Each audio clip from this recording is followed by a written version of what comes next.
Hi, welcome to Riders of a Certain Age presents Conversations Beyond the Barn. I'm your host, Fran Severn. Each Tuesday, I chat with people whose lives center around horses in unusual, unexpected ways. These are people who create the richness and variety of the equine world with their fascinating careers, hobbies, and livelihoods. Their stories show their passion for horses and the equine world, and it is a treat for me to share them with you. So sit back, relax, and enjoy this week's Conversations Beyond the Barn.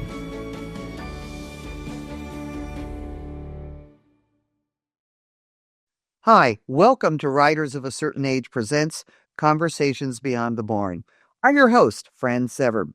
So it's a gorgeous day, and you head out on a trail ride expecting fun, relaxation, good times with your friends and your equine partner, day worth remembering. Or you're set up at a campsite and leave for a few hours to go sightseeing or have lunch in town, or there's an emergency and the horses must be evacuated. Sometimes things go wrong. You're thrown, your horse runs off, your horse becomes ill while you're away and nobody can contact you. And in the confusion of an evacuation, your horse may go MIA. If you are injured on the trail, maybe no one has your contacts or your medical information. These situations are not all that rare. They are more than a glitch or an occasional inconvenience. They are full-blown emergencies. Getting critical information about horse and rider is important. Everybody knows that. But there are not a lot of techniques or devices to address this. However, my guest today is Dr. Nancy Thomas, DVM, whose product, ID-MyHorse, addresses that. Welcome, Nancy. Thank you. So, what is ID-MyHorse? Well, this all started because I used to ride by myself in the Colorado Rockies. I had a really good mount, steady Eddie. I'd take a couple of border collies with me. They were good companions, but they weren't terribly verbal. And I realized at some point that if the horse and I parted ways on some trail in the Rockies and he showed back up at the trailer without me, that nobody would know who he was or where he belonged or who his rider was or, who to contact that I was missing. And so my initial plan was to develop something that was an ID for me that contained, emergency information. I had a friend that used to ride with a copy of her driver's license, but your driver's license doesn't have your phone number on it or, any emergency information. So at least they would know who she was, but then they still had to do their due diligence. So I first developed a tag that was basically for me. This is the second iteration, or actually it's the third iteration of this tag. The first tag was bigger, and it really started with the idea that it was just going to be ID for me. But then I very quickly realized that the horse also needed to find his way home. Sure. And so for the first tag, which I said was bigger, we put one on the saddle and we put one on the horse, braided into his mane, and we wore one on our hid air vests. But as I continued to use this first product, I spoke with firefighters and EMTs and got input from them as to what they would like to see for like an emergency situation on the trail or an evacuation situation. We were living in Colorado and we have twice evacuated from wildfires. Wow. So the firefighters were like, we want reflective strips. So they're exactly like what they wear on their uniform, so that we can see your horse in smoky conditions, or we can see your horse at night if we're shining a flashlight looking for livestock. And then the EMT said, I want the Red Cross symbol, because the first version of this had ID-MyHorse on it on both sides. And I thought that was, because I developed it to identify me and the horse, I thought that was pretty self-explanatory. But the EMTs were like, I don't know what ID-MyHorse means, but I know what the Red Cross symbol means. It means there's information here that I need to pay attention to. So this is now the third version of this tag. It's smaller. It only weighs 0.6 of an ounce. And it has what the first responders have requested. If you open it up, inside, there is a wealth of information enclosed in plastic, multiple layers of plastic, so it kind of folds over. So if you've got a horse in a flood situation, or just wearing them 24/7 like I do, we don't get a lot of rain in Arizona, but we got a lot more rain in Kansas. Or if you live in Seattle, you need to have rainproof. So there's Of course, you need water wings in Seattle. that's true. So there's two different inserts in this plastic wrap. One goes with the horse and one stays with the rider. So again, if you're riding with friends, you have an accident on the trail, you're injured, you need your contact and emergency and medical information to go with you. Your horse needs to get back to the barn, or your horse is injured.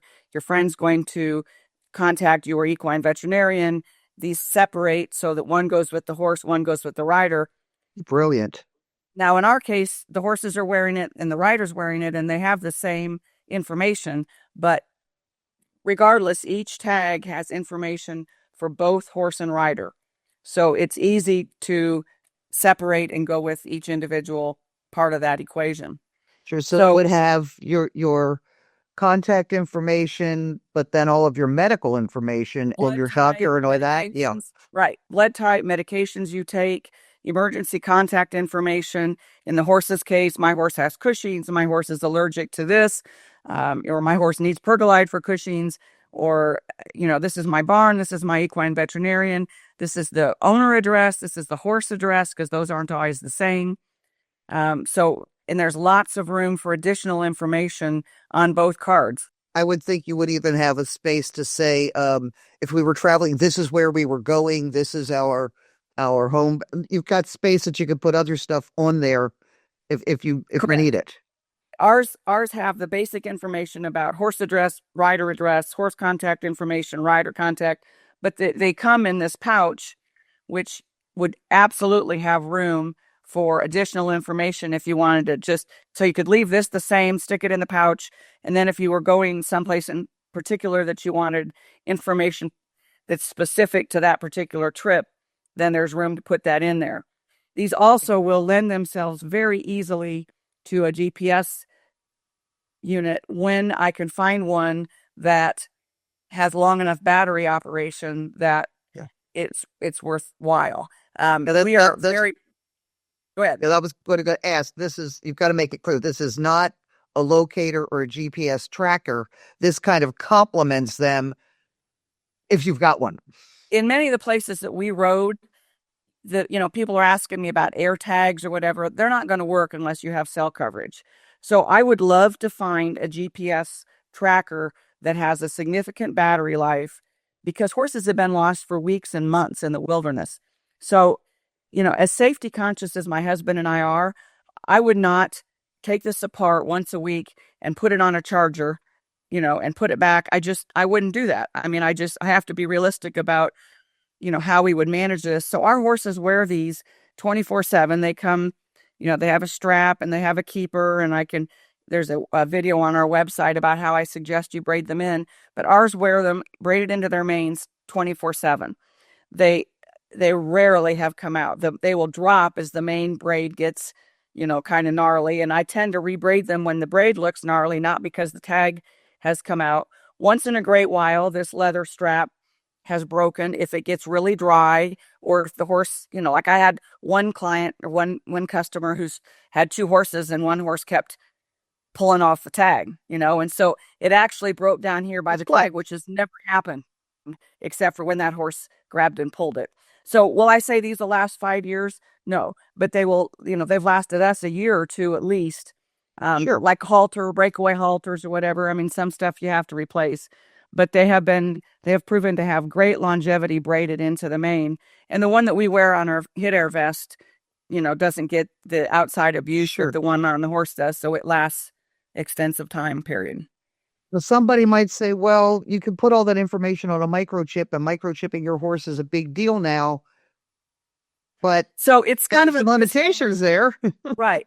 Some people think I don't like microchips. That is absolutely not true. I have 5 dogs and they're all microchipped, but they also wear a collar with my phone number on it and their name, because as easy as it is to take a dog to a shelter or a veterinary clinic to get a scan done, they have to be open to do that. So if some good Samaritan finds my dog at 8:00 at night, they don't have to make a trip anywhere, much less to the emergency room where they might have a scanner. They just call my phone number and I come and get my dog.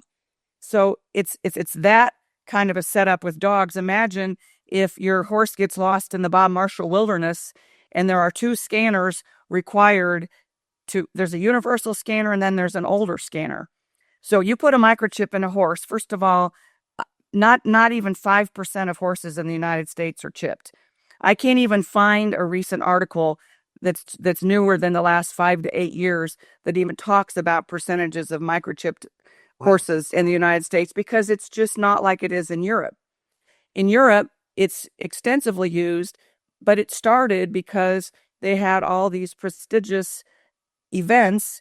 And if you said, I'm entering Bobby Smith, my horse, and your horse is microchipped, you can prove that that horse that you are entering is actually the horse you registered.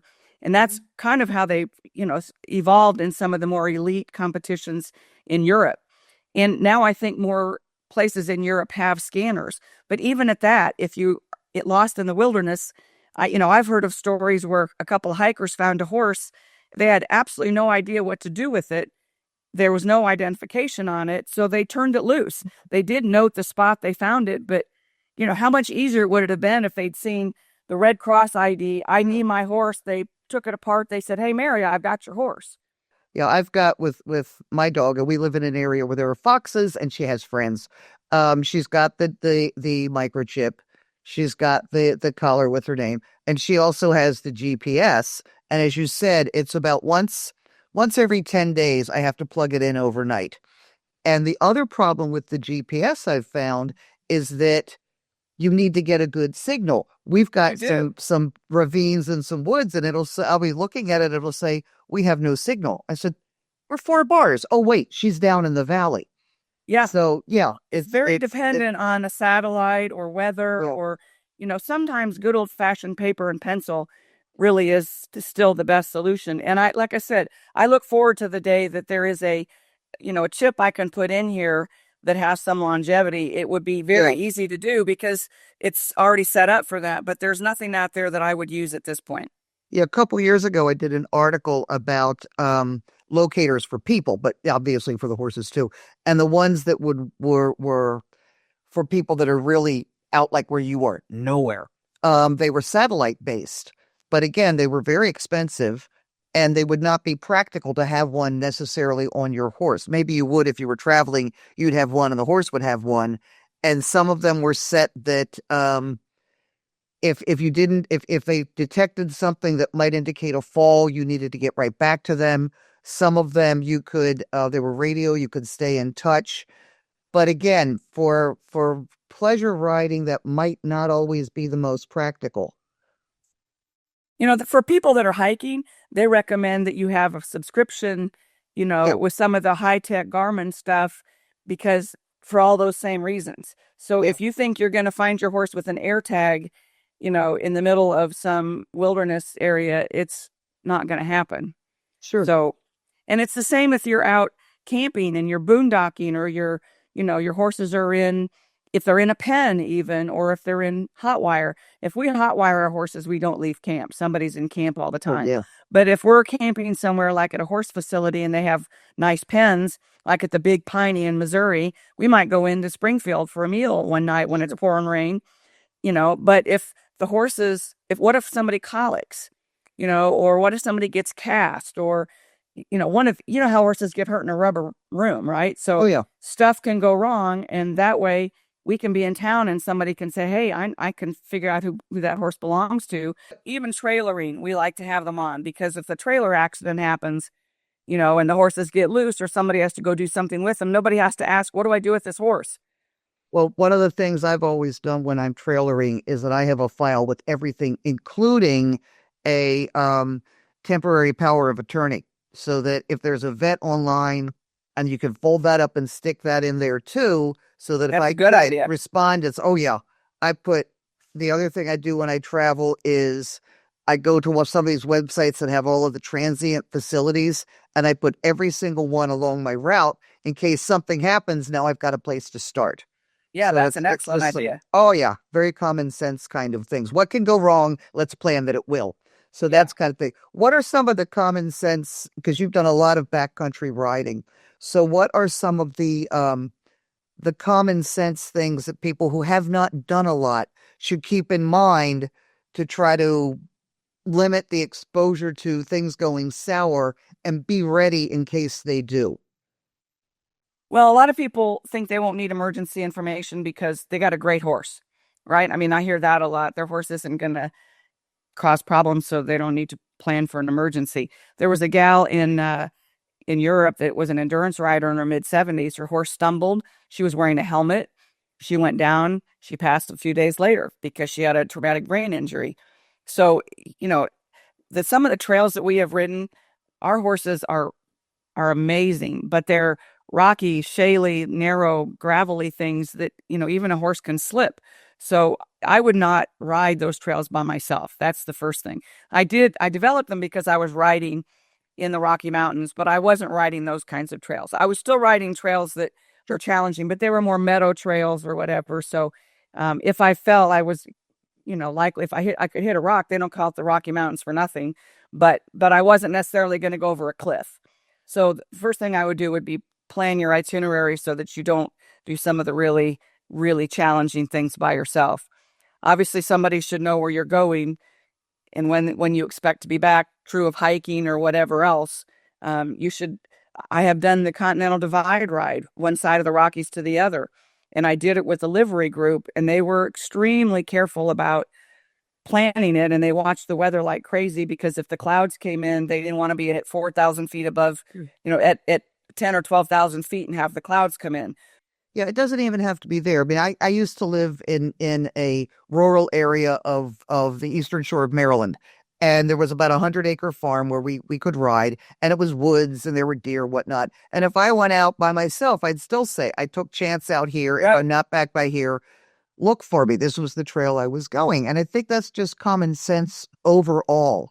And don't put your phone on your horse. Oh God, no. Okay, put your phone on your person.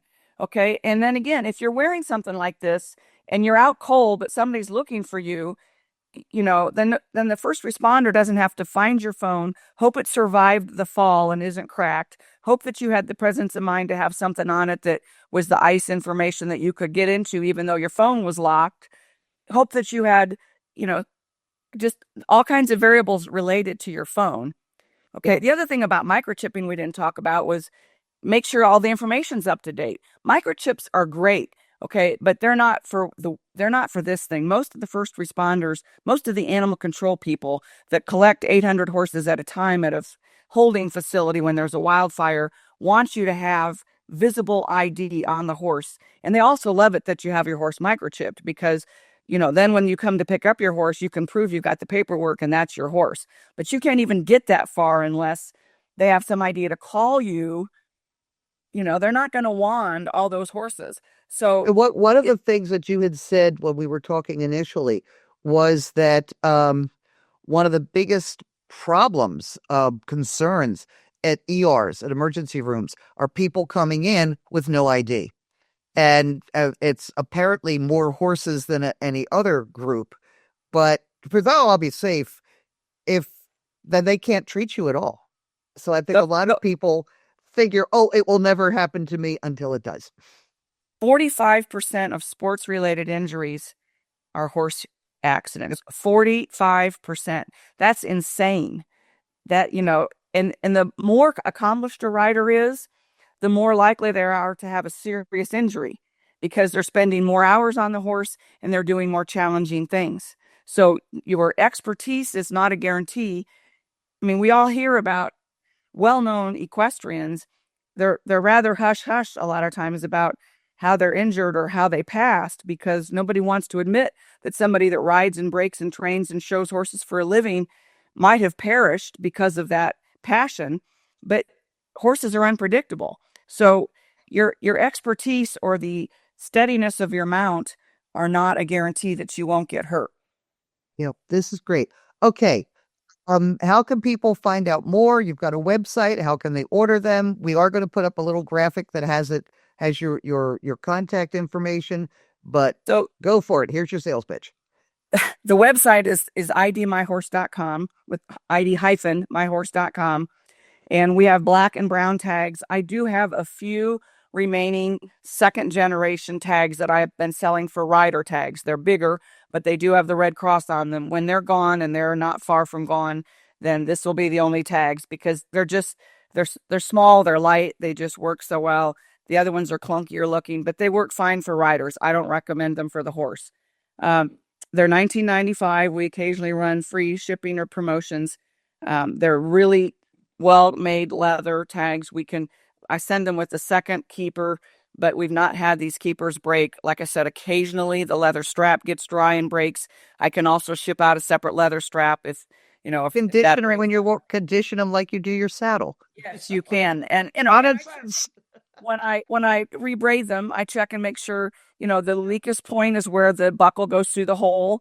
So if they get dry, sometimes that will break there. But they have had amazing longevity on our horses, and they roll, and we don't change them or mess with them for months at a time. They've been wearing them solid for probably 4 or 5 years. Fantastic. I do have on the website under the About tab, I have how I suggest you braid them into the mane. What I've been doing seems to be working for us.